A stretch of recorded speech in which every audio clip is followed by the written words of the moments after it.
Pode ir. Se aspiras a servir. Mensagem número 85 do livro Palavras de Vida Eterna. Aprendi a contentar-me com o que tenho. Paulo, Filipenses, capítulo 4, versículo 11. Afirmas-te no veemente propósito de servir. Entretanto, para isso, apresentas cláusulas diversas. Dispõe de recursos próprios, conquanto humildes para as tarefas do socorro material. Contudo, esperas pelo dinheiro dos outros. Tens contigo vastas possibilidades para alfabetizar os necessitados de instrução, mas esperas um título oficial que talvez nunca chegue. Mostras pés e braços livres que te garantem o auxílio aos irmãos em prova. Entretanto, esperas acompanhantes que provavelmente jamais se decidam ao concurso fraterno. Relacionas talentos múltiplos, a fim de cumprires a abençoada missão no amor puro entre os homens. Todavia, esperas em família pelo companheiro ideal.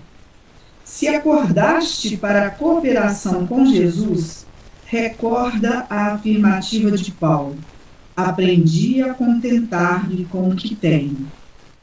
Quando o apóstolo escreveu essa confissão, estava preso em Roma. Em torno dele, o ambiente doloroso do cárcere. Guardiães desalmados, companheiros infelizes, pragas e palavrões. Nem sempre pão à mesa, nem sempre água pura, nem sempre consolação, nem sempre voz amiga.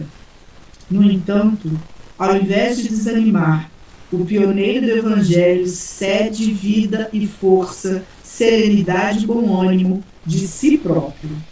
Se aspiras a servir aos outros, servindo a ti mesmo, no reino do Espírito, não percas tempo na expectativa inútil, pois todo aquele que sente e age com o Cristo vive satisfeito e procura melhorar-se, melhorando a vida com aquilo que tem.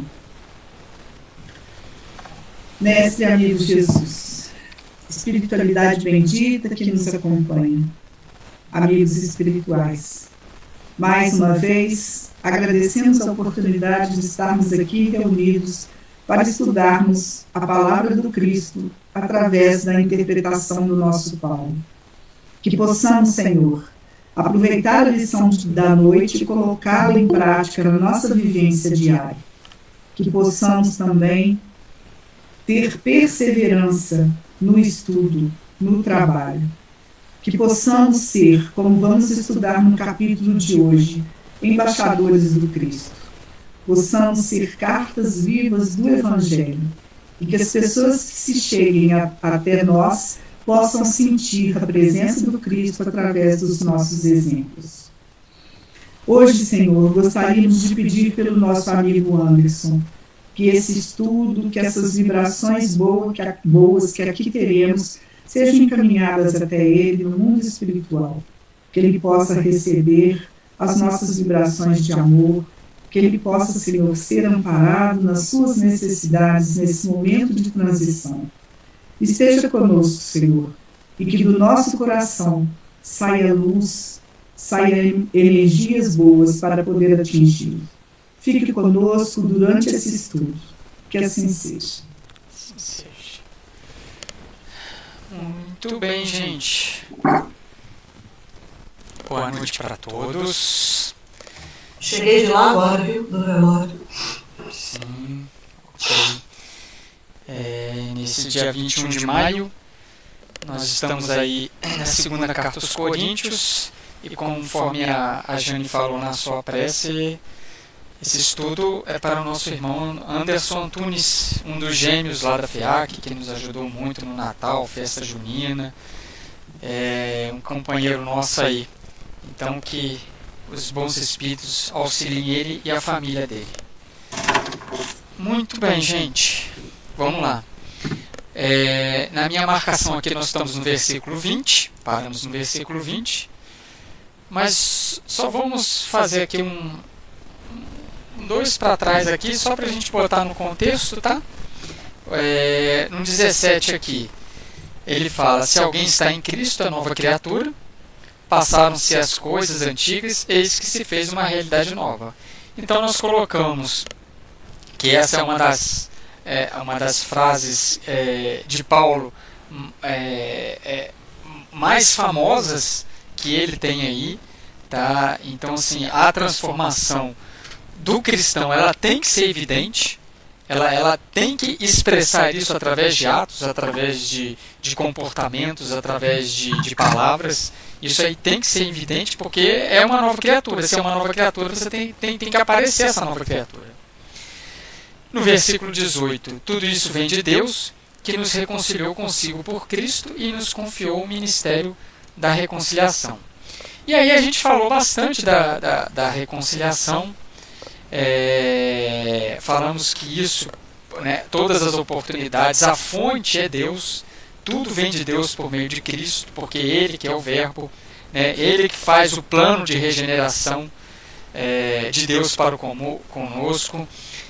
Falamos de remissão, de regeneração, que Ele é o agente.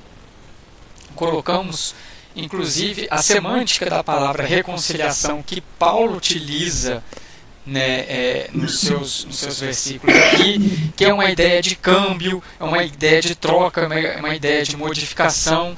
Então, essa ideia de reconciliação é uma ideia de mudança, é uma mudança completa, né? É o reconciliar, é o mudar, é um agente de transformação, é um agente dinâmico e não passivo, né? E aí a gente chega no 19, pois era Deus que em Cristo reconciliava o mundo consigo, não imputando aos homens suas faltas e colocando em nós a palavra da reconciliação. Então, falando que Deus reconciliava o mundo através de Cristo, né? Era Deus que falava por Cristo.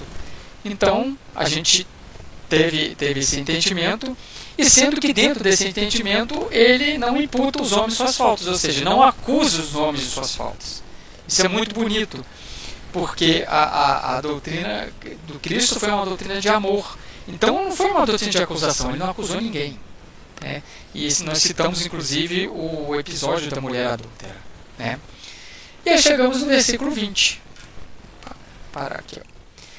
Sendo assim, em nome de Cristo, exercemos a função de embaixadores, e por nosso intermédio é Deus mesmo que vos exorta. Em nome de Cristo suplicamos, reconciliai-vos com Deus. E aí no versículo 20, o que ele vai colocar? A figura do embaixador, que deve ser a nossa, né? O que o embaixador é, gente? Qual que a figura do embaixador ela faz na política? Qual que é a figura dele? Representa um país, né? Em outro. Exatamente. Ele é um representante. Sidney, deixa eu ver para você esse livro aqui que eu te falei pois ele tem uma definição aqui que eu achei bem legal. Sim. Ele fala assim, ó, o embaixador é o enviado delegado oficialmente com a tarefa de entregar a mensagem em favor do governo que ele representa. Sim. Quando fala, o faz com a autoridade completa do seu legítimo chefe de Estado. Uhum. Ele não tem permissão de moldar a mensagem de acordo com seu gosto ou personalidade, ou com o gosto ou personalidade do destinatário. Ele não é um doutor de redação ou de escrita. Ele recebe uma mensagem para transmitir e não tem o direito de reescrevê-la, resumi-la, acrescentar algo a ela ou alterar de qualquer maneira. Ele não tem autoridade para omitir partes da mensagem que possam não ser de seu agrado e não pode revesti-la com as suas próprias opiniões. A sua tarefa é entregar a mensagem exatamente como ela foi dada. Exatamente, isso aí. Ou seja, ele não pode modificar, não pode acrescentar, ele não pode diminuir. Ele é um representante do enviado. Se ele é representante do enviado, ele fala pelo enviado, né? É um reflexo. Vamos colocar aqui, é um reflexo dele, né? É o que Paulo está falando aqui. Nós somos os embaixadores do Cristo, assim como Paulo o é. Então temos que ser seus imitadores. né? Nós estamos representando um poder elevado, né? Observe o nível de que nós temos de realidades e conhecimentos espirituais. É um nível acima do geral, né? Não somos especiais. Não somos especiais porque ninguém o é. Mas temos responsabilidades quanto a isso. Então nós somos os embaixadores do Cristo. Devemos nos caracterizar pelo amor, pela caridade, pela paciência, conforme Paulo falou, e a gente vai repetir muito isso aqui, as cartas vivas. Né? As cartas vivas. Então pode passar aí de marca-texto, de lápis vermelho aí, porque isso aqui é muito importante. Tanto é que ele faz uma súplica. Ele faz uma súplica aqui, ó. Reconciliai com Deus. Reconciliai-vos com Deus. Reconciliar com Deus. Com Deus o que, gente? Que Deus que ele está falando aqui? Deus interno. Deus interno. É o Deus interno. Reconciliar com a centelha divina ao qual nós somos. Vós sois deuses. Se eu não me engano é o Salmo 52. Não tenho certeza. Se alguém puxar aí, a Joelma que está de computador aí, não tenho certeza se é o Salmo 52. Mas depois a gente procura. Então, eu tenho que fazer aquilo que eu tenho que fazer. Ou seja, a paz da consciência tranquila. Tenho que procurar o caminho da redenção. E muitas vezes, gente, por isso que eu falo que o nível de conhecimento que nós temos, eles não dão essa resiliência. Por quê?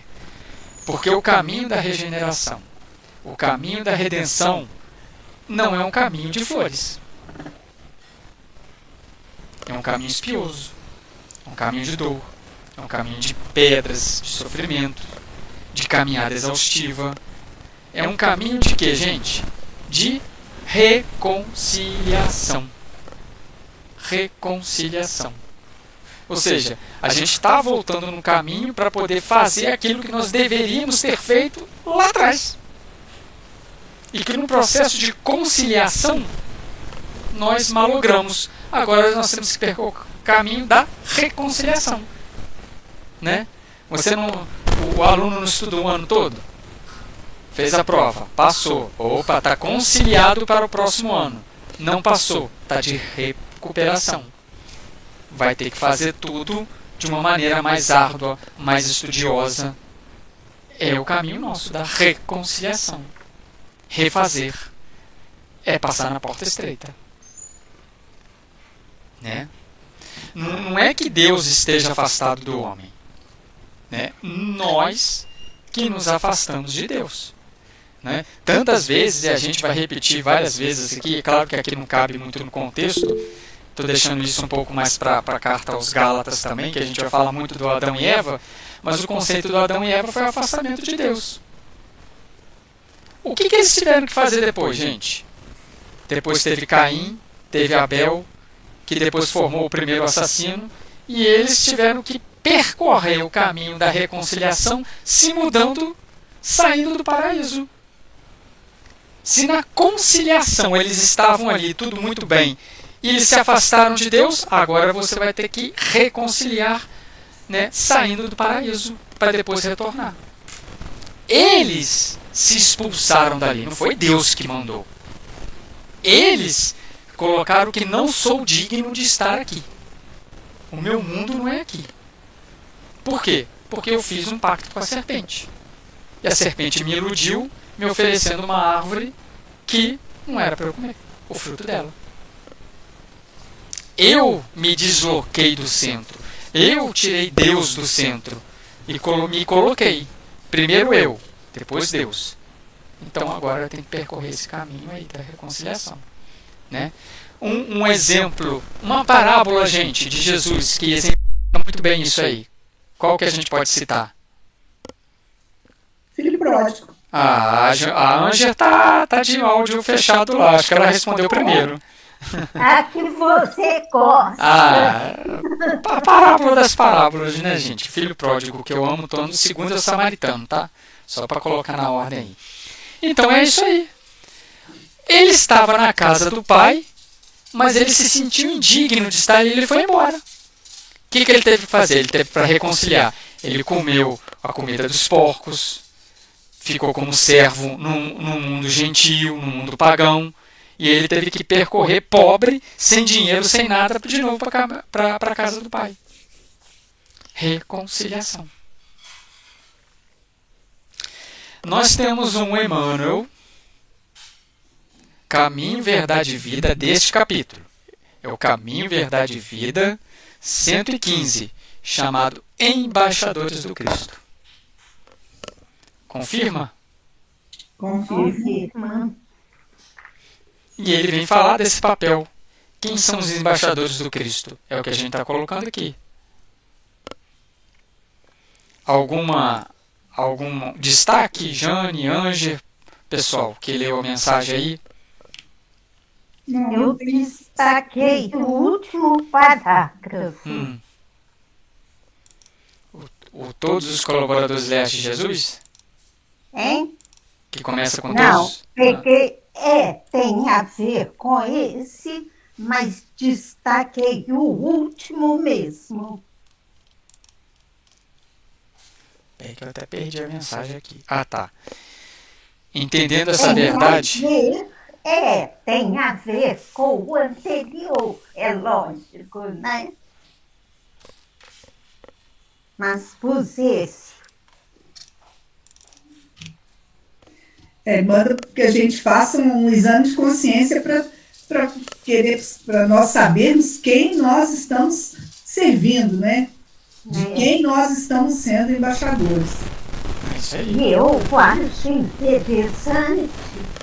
É o meu que está concluído? Não, o seu tá limpinho. Eu achei interessante que ele põe repara quem serves, porque se já recebeste a boa nova, tipo assim, ele dividiu aí em 2 tempos. Se você já recebeu a boa nova, é tempo de te tornares embaixador de sua luz. Então, para mim, eu entendi 2 tempos. Receber a boa nova não me torna embaixador. A minha ação é que completa isso aí. Exatamente, é o comportamento, é aquilo que a gente estava falando ali, né? Comportamento. Isso aí. Isso aí. É o antes e o depois, né? O antes Depois e que você conhece a boa nova, você tem obrigação de mudar. Por isso que o Paulo está falando, é nova criatura. Nova, gente, nova é novos comportamentos. É novo, alguma coisa a gente tem que fazer de mudança. Alguma coisa temos que mudar. E mudar para melhor. É a mensagem de hoje, do Emmanuel, né? Que o Emmanuel colocou lá não percas tempo na expectativa inútil, pois todo aquele que sente e age com Cristo vive satisfeito e procura melhorar-se, melhorando a vida com aquilo que tem. Porque a gente tem mesmo a tendência de ficar procrastinando, esperando sempre uma oportunidade maior, esperando sempre, por exemplo, quando eu aposentar eu vou fazer isso, ou então, quando acontecer isso, você sempre fica colocando no futuro a possibilidade de você trabalhar. E com isso vai se perdendo tempo, né? E aí, conforme a parábola de Jesus, ainda esta noite te pedirão a alma. E aí não deu tempo. Aquela frase também que eu não sei quem falou. O bem, quando ele é muito planejado, ele acaba não sendo executado, né? Alguma coisa do Bezerra de Menezes aí também.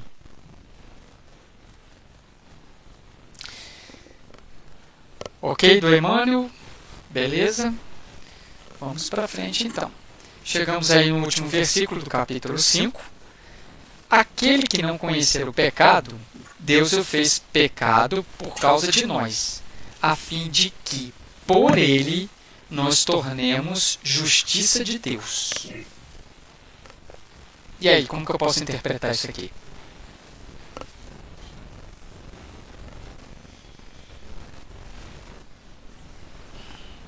Aquele que não conhecer o pecado. Quem que é? Jesus. JC. Né? Aliás, aí, né, quem tem a Bíblia de Jerusalém, É a não. a notinha F tá, em partes ela tá correta, tá? Em partes ela tá correta aí, tá? Deus tornou Cristo solidário com o gênero humano pecador, a fim de tornar os homens solidários com a obediência e a justiça de Cristo. Talvez o termo pecado seja aqui entendido no sentido de sacrifício, vítima pelo pecado, pois a mesma palavra hebraica pode ter esses dois significados. O Deus tornou Cristo solidário com o gênero humano pecador. Essa explicação aí tá bem legal lá em Isaías 53, que nós estudamos. Ele tá falando exatamente disso aí. Tá. Tá falando exatamente disso aí. Eu não pesquisei esse Isaías aqui. Agora que eu tô vendo. Foi, tá no 53, mas ele foi transpassado por nossas transgressões, esmagado por causa das nossas iniquidades. A gente frisou tanto isso aqui, tem tanta coisa escrita aqui. A gente estudou bastante. Foi verdade. Muito verdade. Boa, o boa. 12, versículo 12. Eu sempre quando tem Isaías eu gosto de puxar, mas aqui eu realmente passei batido aqui. É. Mas boa que você lembrou aí. Então, vamos lá. Aquele que não conheceu o pecado de Jesus. Ele foi sacrificado pelos nossos pecados. Gente, quando a gente fala isso, e a gente ouve muitos dos nossos irmãos, tanto protestantes quanto católicos, falar, foi sacrificado pelos nossos pecados, sacrificado pelos nossos pecados. Isso tem sentido, tá? Isso tem puro sentido, isso aí. Isso aí não é fora de tempo ou de espaço, não. Ele foi sacrificado pelas nossas más inclinações. Ele foi sacrificado pelas nossas tendências. Ele foi sacrificado pelo nosso orgulho e pelo nosso egoísmo, a nossa soberba, a nossa vaidade. Nossos pecados, as nossas más inclinações. Pois é, mas a concepção que a Igreja Católica... tá. Aí é outra história. Ele se sacrificou e os pecados são salvos. São salvos. Não. Aí é outra história. Boa de você ter abordado, porque eu não ia nem abordar esse lado. Não, mas é que cada um lê de um jeito, né? Ok. Mas é difícil, porque o que é colocado é exatamente isso. Que com a morte de Jesus, nós fomos justificados. Né? Que através da morte dele nós estamos salvos. E na verdade não é através da morte dele, é através dos ensinamentos que ele trouxe para modificar a nossa vida. Né? Porque o que eles colocam é isso. E eu demorei bastante para poder conseguir compreender isso. Eu acredito que é complicado isso. É complicado. Meu Deus, como que uma pessoa pode morrer pelo pecado da outra e a pessoa continuar pecando? Entendeu? Porque era isso que aconteceu com a gente. Ele morreu há 2000 anos atrás. A gente tá aqui pecando hoje em dia. E aqueles que morreram antes dele? Tá tudo no inferno? Como é que faz? Então eu ficava pensando nisso. Depois que eu comecei a estudar o Espiritismo, que eu consegui compreender isso, que não é a morte dele, não é que ele foi morto pelos nossos pecados, para nos trazer a salvação. Não é nesse sentido. É no sentido de que ele foi morto porque nós somos pecadores, porque nós não enxergamos nele o Cristo que ele é. Exatamente. Aí por isso que eu falei, ele foi sacrificado pelos nossos pecados. Sacrificado. Entendeu? Porque nós ainda imperfeitos não conseguimos entendê-lo, né? Isso aí. Então é pelos nossos pecados, por isso, não para lavar os nossos Não para lavar, não para limpar ninguém, porque isso aí é a doutrina da graça. Isso. Pois é a questão do escambo, né? Assim, uma troca de 6 por meia dúzia. Só que é um escambo uma parte vai levar só vantagem, né? Não é um ganha-ganha, é o ganha e perde, Ou seja, eu fui salvo pelos pecados, ele que perdeu, ele que foi para a cruz. E aí, como que eu fico? Né? Você quer ver? Ó, vamos interpretar isso aqui com cuidado. Porque, pra gente colocar os pinguinhos e direitinho. Ó. Aquele que não conhecer o pecado, ok. Agora tem esse aposto aqui. Ó. Deus o fez pecado por causa de nós. Deus o fez pecado por causa de nós. Aí eu aposto que você botou uma interrogação aí. E agora? Como que eu saio dessa aí? Olha só, presta atenção, gente. Ele fez pecado por causa de nós. Não significa que Cristo se tornou pecador. Eu vou falar isso bem devagar. Ele fez pecado por nós. Não significa que Deus, igual está falando aqui, fez Cristo pecador. Não. Mas ele assumiu a penalidade do pecado. Ele assumiu.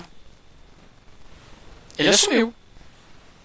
Ele foi sacrificado, ele foi sacrificado pelos nossos pecados e ele se deixou imolar. Ele fez pecado por causa de nós.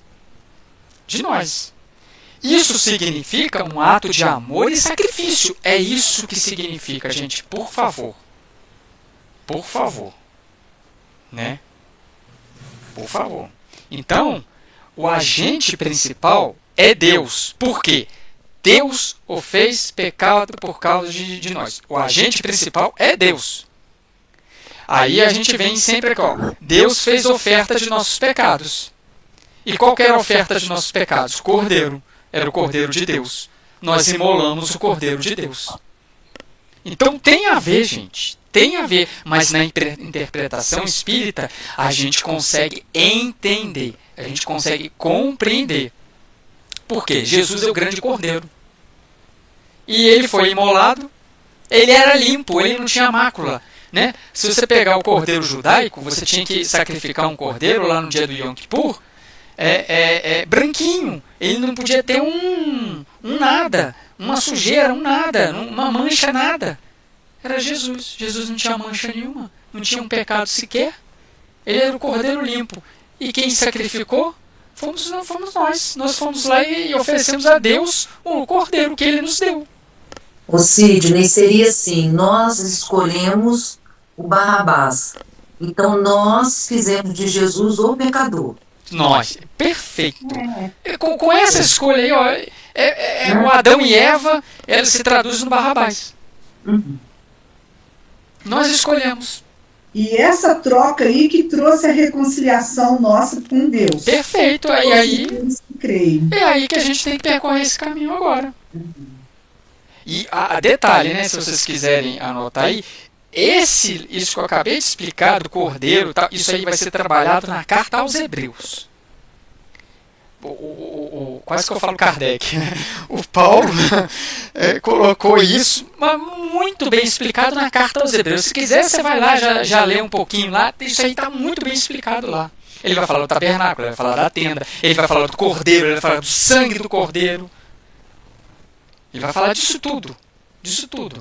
Né? Então, o que acontece? O Cristo foi o holocausto do nosso pecado. É o holocausto. Ô Sidney, a Lúcia citou, mas o versículo 5 de Isaías traduz isso aí perfeitamente quando ele diz por causa. Então, né, eu acho que essa palavrinha aí, por causa, traduz. Por causa do povo. Por causa do povo, que Isaías fala, né? Trespassado por causa das transgressões, por causa das iniquidades, das nossas. É isso que eu estou falando dos nossos pecados. Os nossos pecados é isso aí, iniquidade, é a sarra, é tudo. Tudo. Então eu acho que Isaías traduz perfeitamente. Exatamente. Por causa. Isaías, eu já repito aqui, é o profeta grande. Ele está escrito um monte de coisa de Jesus, está profetizando um monte de coisa, é o profeta dos profetas. Olha só, gente, pergunta: Cristo precisava da cruz? Não. Não. Então por que ele foi? Para nos dar a lição. Ele não precisava da cruz. Tanto é que ele lá em Mateus, ele vai falar: eu poderia pedir meu pai milhares de anjos para me proteger. E ele enviaria nesse instante. Ele falou isso em Mateus 26. Está no finalzinho de Mateus. Mateus 26. 53, 54, alguma coisa assim. Ele falou... E a fidelidade também, né? Oi? Fidelidade a Deus também. Né? Fidelidade à missão dele. Porque ele era puro. Ele era puro. Igual a gente está falando. Ele não necessitava da cruz. Ele permitiu, num ato de amor, de renúncia e de sacrifício, ele permitiu exatamente o que a Marília falou, para nos dar exemplo. Marília, ele não precisava nem ter vindo. Mas a gente escolheu o Barrabás antes, lá atrás, aí ele falou assim: eu tenho que vir agora para dar uma alinhada aqui. Ele não tinha nem necessidade. Ele não tinha... Gente, se você colocar e entender que ele não tinha necessidade de nada do que ele passou, aí você vai falar assim: então por que ele veio? Ele veio por nós. Ele veio pelo amor aos terráqueos, pelo amor à raça humana, pelo amor a todos nós. Ele não precisava de nada. Lá no Hebreus 27, 26 fala, né, que ele é santo, inculpável, puro e separado dos pecados. Estou falando, é a carta dos Hebreus. Então, o que ele, de exemplo ele deu? Ele deu o exemplo que a nossa sarx, os nossos pecados, devem ser crucificados. A carne, com suas paixões e seus desejos, é que devem ser crucificadas. Aí, igual o Lu falou, ele não tomou para si os pecados da humanidade. Não, ele não fez isso. Ele foi crucificado pelos pecados da humanidade. Pelo egoísmo, igual a gente falou, da vaidade, da soberba, orgulho, pelas sarx. Todo o nosso pecado levaram ele para o matadouro. Tudinho. É por isso que a cruz deve ser um símbolo de oferta para Deus. Mas um símbolo de oferta o quê? Para nós nos tornarmos nova criatura. Para nós crucificarmos os nossos erros, os nossos desacertos. É isso aí. Olha o que ele fala aqui, ó. Ainda vou acabar aqui o 21, ó. Deus o fez pecado por causa de nós. É o que a gente acabou de explicar agora, tá? Que ele não era pecador, mas ele assumiu o papel do Messias, a fim de que por ele nós tornemos justiça de Deus. Por ele, nós tornemos justos. Nós tornemos o que, gente? Que a gente falou tanto na carta ao Romano lá. Tornemos justificados. Então Jesus vem, ele é o Cordeiro de Deus. A gente sacrifica ele. Tudo isso foi em vão? Tudo isso foi em vão? Perdeu? O que representa toda essa caminhada, toda essa história de Jesus para nós? O que representa tudo isso aí? É uma reflexão. É uma reflexão. O que o sacrifício de Jesus representa para o meu processo de salvação, de reconciliação, de justificação? Aonde que ele está nesse processo? Por quê? Porque ele virou e ele falou assim: eu sou o caminho. Eu sou o caminho. Ninguém passará para o Pai se não passar por mim. Ele é o caminho. Então esse versículo 21, ele encerra muito bem essa fala, apesar que no capítulo 6 ele vai continuar falando, mas é de uma profundidade muito grande isso aqui. E se você, meio desavisado, lê isso aqui, você assume que Deus é um pecador, que Jesus é um pecador, que Jesus salvou todo mundo, que ele não precisa fazer mais nada. Por isso que a gente tem que ter cuidado e respeito pelas cartas, pelo Novo Testamento, porque existe uma profundidade muito grande de interpretação aqui. Quando ele fala que aquele que não conhecer o pecado, gente, para nós é muito bom. Ele é o guia e modelo, ele é puro. Ele é puro. É muito bem definido isso aqui para nós. Agora o restante a gente precisa da ajuda da doutrina espírita realmente. Fechamos? Capítulo 5? Pode colocar aí a datinha aí, 21 de maio, nós terminamos o capítulo 5 aí. Aqui, outra coisa que não pode esquecer também, com relação a esse versículozinho aí, é que Jesus também diz que ele não veio modificar a lei, ele veio cumprir. Então ele está cumprindo o que o profeta disse lá atrás também. E que, na verdade, o profeta recebeu a mensagem dele. O profeta recebeu a mensagem dele, né? O profeta recebeu a mensagem dele. Porque é o que ele fala, né? Que precisaria acontecer isso tudo, né? Para que se cumprisse o que os profetas tinham dito. Quando Jesus, lá atrás, vocês vão lembrar da passagem aí, quem tem um pouco de intimidade no Novo Testamento, ele entra na sinagoga, ele lê Isaías e fala assim: essa escritura agora está sendo cumprida por minha parte. O que ele está fazendo? Ele está falando o que ele falou para o profeta Isaías lá atrás. Por quê? Porque Isaías era o embaixador dele. Ele que ditou aquilo lá. Ele fala: eu que falei isso aqui, está se cumprindo em mim. E aí o pessoal fica louco, né? E quase que ele morre naquele dia. O pessoal fica louco. O pessoal endoideceu, né? Quem viu The Chosen, né? Fez aquele drama, o Pedro, os amigos dele, o irmão, o Tiago. Meu Deus, ele falou isso, temos que tirar, esse é louco, você não pode. O outro ficou decepcionado. Você imagina, gente, Jesus na sinagoga faz lá aquilo ali. Por isso que ele foi sacrificado pelos nossos pecados. Tudo que ele falava, a gente achava que não era certo, que é errado, que está mentindo. O homem fazia a cura, ressuscitou Lázaro, e a gente viu isso aí para nós. O que acrescentou para nós para salvar ele depois?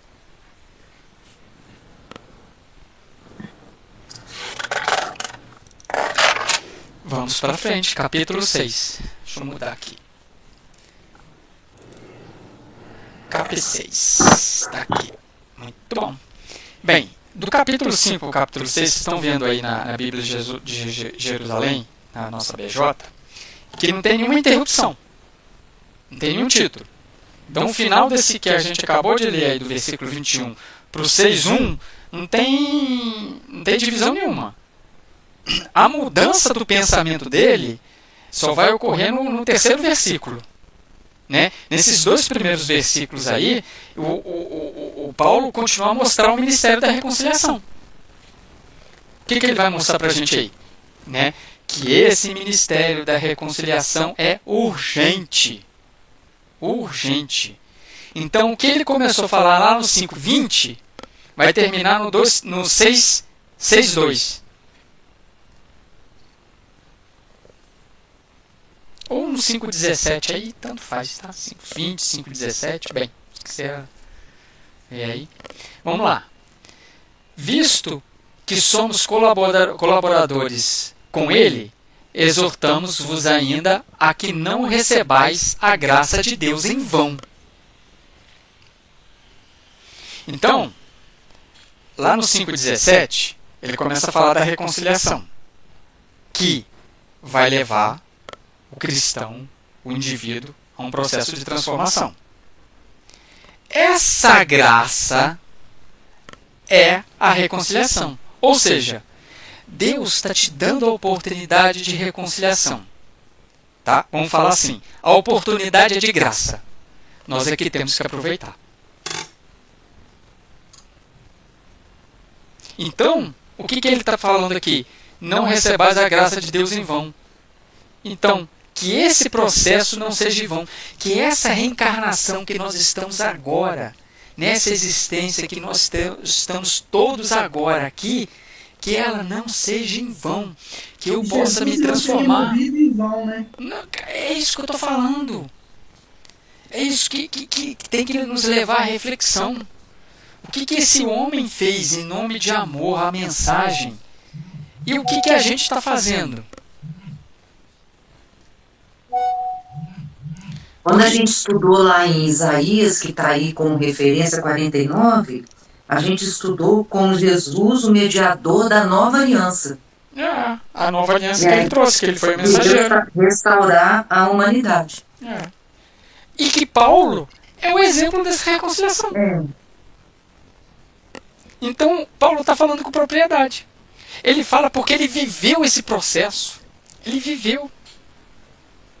Então, é um pedido aos coríntios que essa graça que chegou até eles, ali até a comunidade, não seja em vão, gente. Não seja em vão. Todo esforço que foi feito, toda dedicação, todo planejamento vai ser colocado em vão? Vocês vão perder isso aí, sim? Olha os mensageiros, a primeira parte do livro do André Luiz. Aquilo foi em vão. Vamos dizer assim, foi em vão. Foi em vão.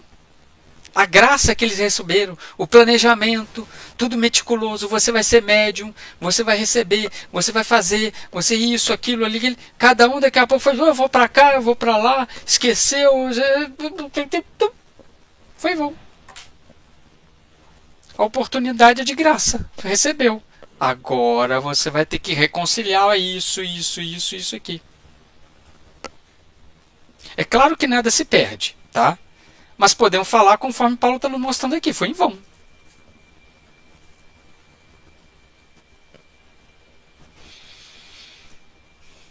Versículo 2.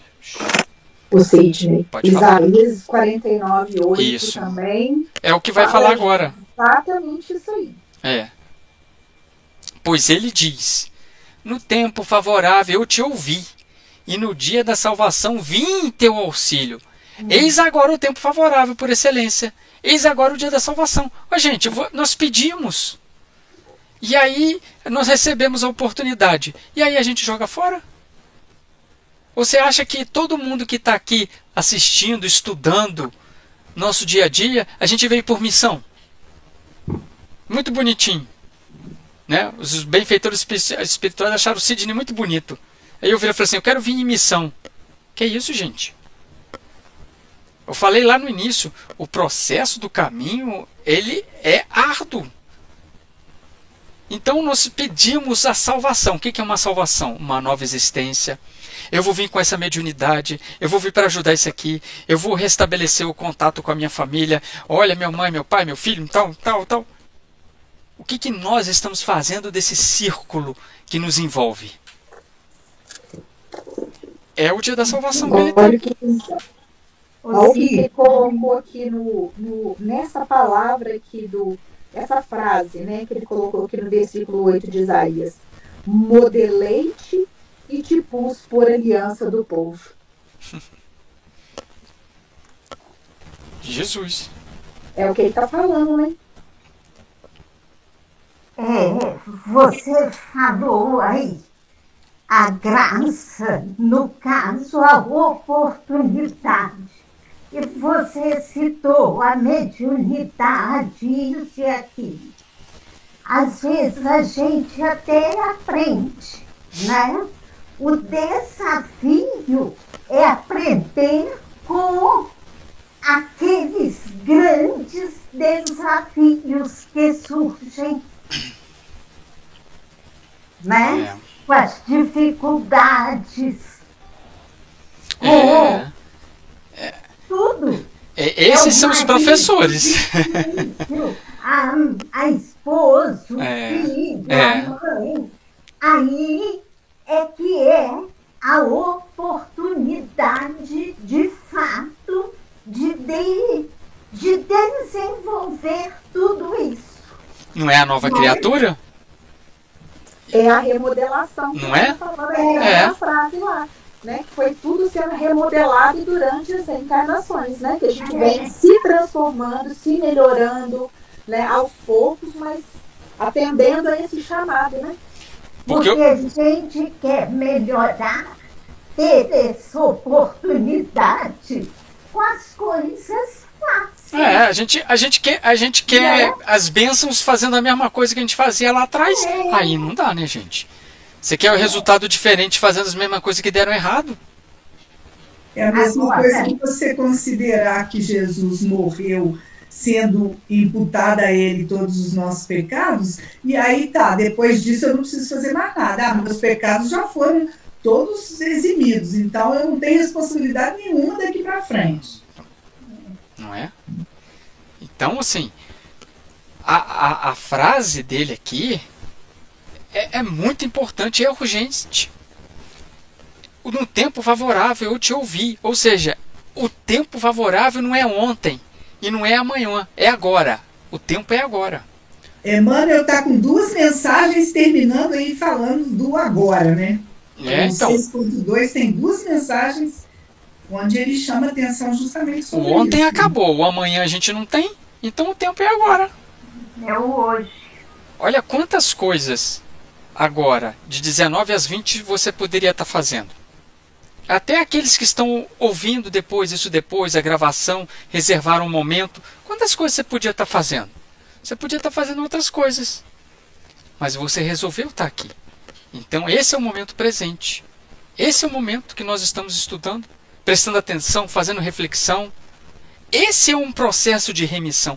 Esse é um processo de redenção. Esse é um processo de regeneração. Esse é um processo de reconciliação. Você poderia ter outros afazeres agora, nesse momento. Mas você escolheu. Às vezes com sacrifício, com mais sacrifício, com menos sacrifício. Mas você escolheu estar aqui. Então, o Paulo, por isso que Paulo está falando, o dizer do Paulo expressa urgência. Eis agora o tempo, o dia da salvação. Eis agora o tempo favorável. Um tempo favorável. Um tempo aceitável. Eis agora o tempo favorável. É urgente. É igual a Jane falou. Diferente de umas interpretações que a salvação é um único evento. É um único evento. O Espiritismo não. Ele vai falar que isso é um processo gradual de aperfeiçoamento. De quê? Múltiplas existências, reencarnações. Cada encarnação, cada dia, cada momento é um dia da salvação, gente. Isso não é um único momento, não. É uma oportunidade, é um momento, é um respirar. O Leon Denis, no livro Depois da Morte, ele vem afirmar: cada dia que passa deve marcar um progresso na senda do bem e da verdade. Leon Denis. Cada dia que passa deve marcar um progresso na senda do bem e da verdade. Então é agora, o momento é agora. Essa mensagem do Emmanuel aqui, do 6.2, que chama Sempre Agora, ele mostra exatamente isso aí. Cada situação na nossa vida nos dá uma oportunidade. Então, assim, a saúde, né, a edificação, a moléstia, ele vem descrevendo cada coisa que pode nos acontecer e que a gente vai tirar disso para transformar aquele momento, naquele agora, de ser usada a transformação. É o Palavras de Vida Eterna? Palavras de Vida Eterna, capítulo 150.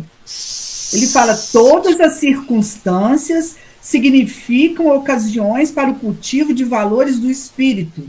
E aí ele vem falando de todas as circunstâncias que a gente tem no nosso dia a dia e que você pode aproveitar dessa situação para modificar. Olha, a mensagem de hoje fala isso, e olha que ele fala nessa mensagem aí: as mais diversas situações do cotidiano expressam a vinda de momento adequado para que venhamos realizar o melhor.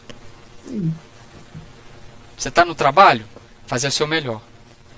Você está cozinhando? Fazer o seu melhor. Você está estudando? Fazendo o seu melhor. E é interessante que ele põe vamos colocar o positivo E o que seria para nós negativo, né? Sim. Porque ele põe saúde, moléstia, né? Prosperidade, penúria. Então, é o aproveitamento em todas as circunstâncias. E a frase lá do final, lá, ele fala, repete o que a gente falou na mensagem do início do Palácio Vida Eterna. Não te ponhas assim a aguardar o futuro para atender à procura da verdade e à lavoura do bem. O apóstolo Paulo, profundo conhecedor das necessidades humanas, indica acertadamente o tempo de elevação espiritual como sendo sempre agora. Agora você imagina a gente fazendo uma palestra espírita e vira e fala assim: eis agora o tempo favorável por excelência, eis agora o dia da salvação. Eu falei assim: nossa, esse cara virou pastor. Virou pastor. Vou fazer uma palestra, vou citar isso aqui. Virou pastor. Nem pastor hoje em dia, né? Hoje é profeta, né? Pastor já era. Agora o negócio é ser profeta, né? Já pensou? Mas assim, são falas, gente, de Paulo que cabem em qualquer palestra espírita. Só que a gente vai ter que colocar isso aqui no contexto. Ô Sidney, mas para aquele povo daquela época, o que significava esse dia da salvação? O dia da salvação é o Yom Kippur. É o dia da expiação, é o dia de você ofertar seus pecados, é o dia de você zerar.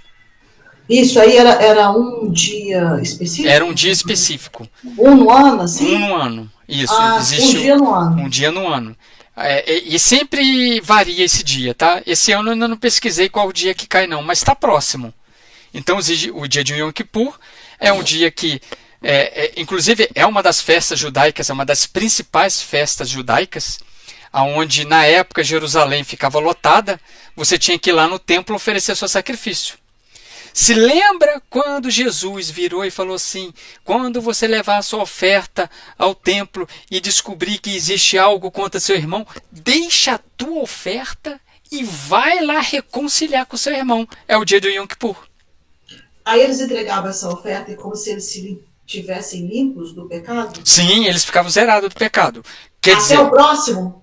Até o próximo dia? Até o ano que vem. Até o ano que vem. Eu estava limpo de tudo que eu fiz para trás. Tá. Aí dali para frente, o próximo ano eu mato o cordeiro de novo, para poder me limpar. É mais ou menos a mesma lógica da confissão, né, do catolicismo. Você vai lá, reza 10 Ave Maria, depois volta a pecar. Era isso que eu ia falar agora, Verônica. Vai lá, confessa com o padre, faz lá a reza e tudo. E aí você está liberado daqueles pecados ali, depois você volta a cometer os outros, volta e confessa de novo. Vamos lembrar aí do 10º passe, né? Você vai, toma o passe, se limpa, se purifica, vai, comete tudo de novo, vai na outra semana, toma o passe, é a mesma coisa, gente. É isso aí. Outubro, Sidney. É outubro, viu? Ele varia. É porque os meses do ano deles variam. Entendeu? Uhum. Se eu não me engano, maio, a gente passou pelo mês de Nissan, abril, maio, ou a gente já tá? Não me lembro. A gente ou saiu do mês de Nissan ou tá indo do mês de Nissan. Até que pesquisar isso aí. Então, Verônica, por isso que tem a expressão bode expiatório. Porque o bode que espiava para mim, eu ficava de boa. O bode que morria, a oferta que morria, eu ficava de boa para errar de novo. Entendeu? É por isso que... Oi, pode falar. Quando ele se refere ao dia de salvação, para as pessoas entenderem, porque sabiam dessa prática. E quando ele fala em tempo favorável, eles também entendiam? É o tempo favorável, o tempo é agora, é o dia da salvação. Porque ele está trazendo o Yom Kippur para todos os dias. Todos os dias. Porque agora é o tempo favorável para você fazer isso aí. O Paulo traz uma nova interpretação para ele. Sim. Eles viviam ali, na cabeça das pessoas, como é que ficavam. Perfeito. Porque estavam acostumados com uma determinada coisa e ele vem com uma coisa completamente diferente. Só que Paulo quebrou muitas tradições judaicas dentro disso aqui, para poder não ficar ferrado, né? A circuncisão, a gente viu. A carne de animais sufocados, a carne dos ídolos. Tanto que para os judeus, Paulo foi excomungado. Foi excomungado, Foi totalmente, perseguido. entendeu? Perseguido. Ele foi como perseguido, Perseguido. o que ele levou fez ele se afastar completamente de todo esse pessoal. Eles não levam Paulo em consideração em nada. Inclusive, eu tenho um livro que explica, um livro judaico, que eles falam assim, Jesus foi de boa. Jesus é um profeta bacana, legal, falou coisas judaicas, muito bom. Nossa briga foi Paulo. Nossa briga foi Paulo. Paulo deturpou tudo do judaísmo, Paulo levou o judaísmo para o gentilismo, para o mundo pagão, e eles sentam a mão em Paulo. O problema foi Paulo. Paulo que saiu para pregar o judaísmo, não tinha que fazer nada disso, mudou muito de coisa.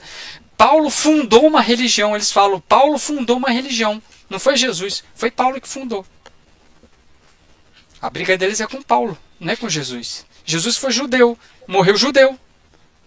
Paulo não. Paulo saiu aí para o mundo afora, nós somos filhos de Paulo também. Mas, Sidney, mas é porque Paulo, ele compreendeu o que Jesus explicava, né? Jesus fez aquele, tipo assim, Jesus ele tinha a missão dele. Uma mensagem, mas ele não explicou em detalhes. Ele não confrontou a religião nenhuma, ele não confrontou prática nenhuma, menos aquela lá do templo, que ele falou que o templo tinha se tornado... Ele tentou, mais, né? ele brigou com o sábado, ele brigou com o templo, do comércio lá, algumas práticas que eles tinham lá, a das viúvas serem exploradas pelos fariseus, que ele mexeu o dedo na ferida. Mas não foi tão feroz igualzinho Paulo. Paulo foi ali na carne. Mas Paulo foi radical, entendeu? Ele mexeu em tudo, por isso que eles excomungaram.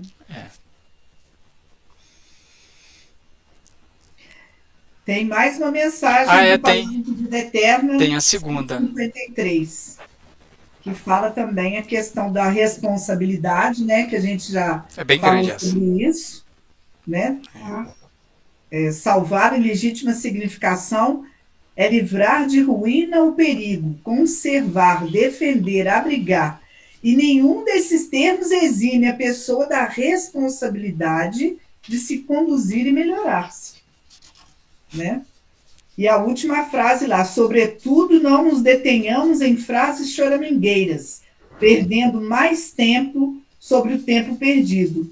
Reconheçamos com o apóstolo que o tempo sobremodo oportuno para a salvação, ou melhor, para a corrigenda de nossos erros, é aproveitamento de nossa vida. Chama-se agora. Agora. Essa passagenzinha aqui também exemplifica bem isso, Júnior. O Evangelho não deixa dúvidas quanto a isso. Pedro, salvo a indecisão, é impelido a sustentar-se em trabalho até a senitude das forças físicas.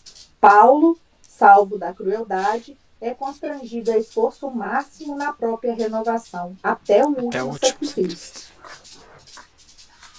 Não é viver em contemplação, né? Aí é muito fácil, né, gente? É a chamada, a responsabilidade. O tempo todo Paulo nos chama a responsabilidade da transformação. Ô, gente, Paulo mexe com a gente. Paulo é aquele agente que você está muito de boa com ele. Você está andando com ele, daqui a pouco ele olha para você, mas você fez isso. E você fala assim, nossa, Paulo, mas eu sou seu amigo. Eu sei, mas você precisa sim. Ele é aquele que você tem que andar do lado dele, mas você tem que andar o mais certo possível. Ele brigou com Barnabé, ele brigou com Marcos, ele brigou com Tiago, ele brigou com Pedro. Por amor. Por amor. Por amor à mensagem do Cristo. Por amor. Ele não tinha esse negócio de amizade, você errar. Ah, não, você errou. É que o Estevão falou para Abigail, né? Que a hora que ele despertasse, que ele fosse um trabalhador, que ele seria tudo isso aí que ele foi. Né? Que ele brigou e lutou vorazmente, né? Pela mensagem do Cristo. Não tinha meios termos, né? Igual o Tiago queria fazer uma conciliação lá. Não, vamos continuar com a circuncisão para poder agradar. O Paulo não tinha isso, era sim, sim, não, não. Mas o Paulo, ele era a Mas mensagem do Cristo. a personalidade dele, né? Como Saulo, ele era bem certeiro no que ele pensava, né? É o que a gente fala, né? A mudança radical. Qual que foi a mudança mais radical? Maria de Magdala ou Saulo para Paulo? A mudança mais radical foi Maria de Magdala.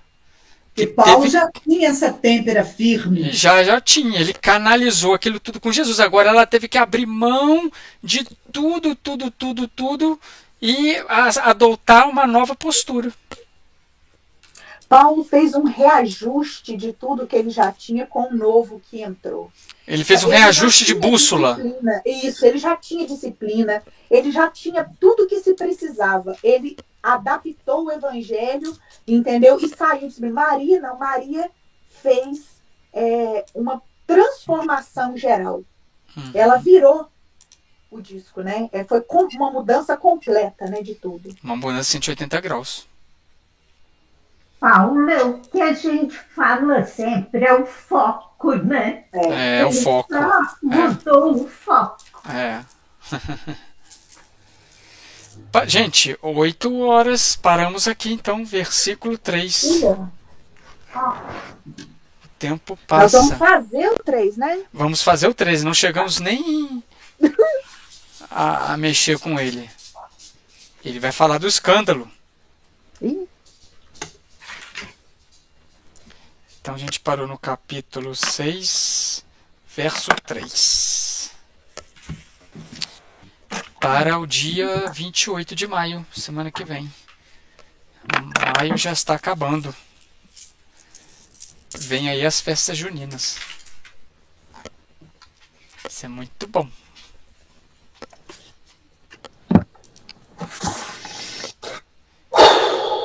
Encerramos, gente. Ok? Tranquilo? Na paz? Muito bem. Quem pode fazer a prece de agradecimento para nós?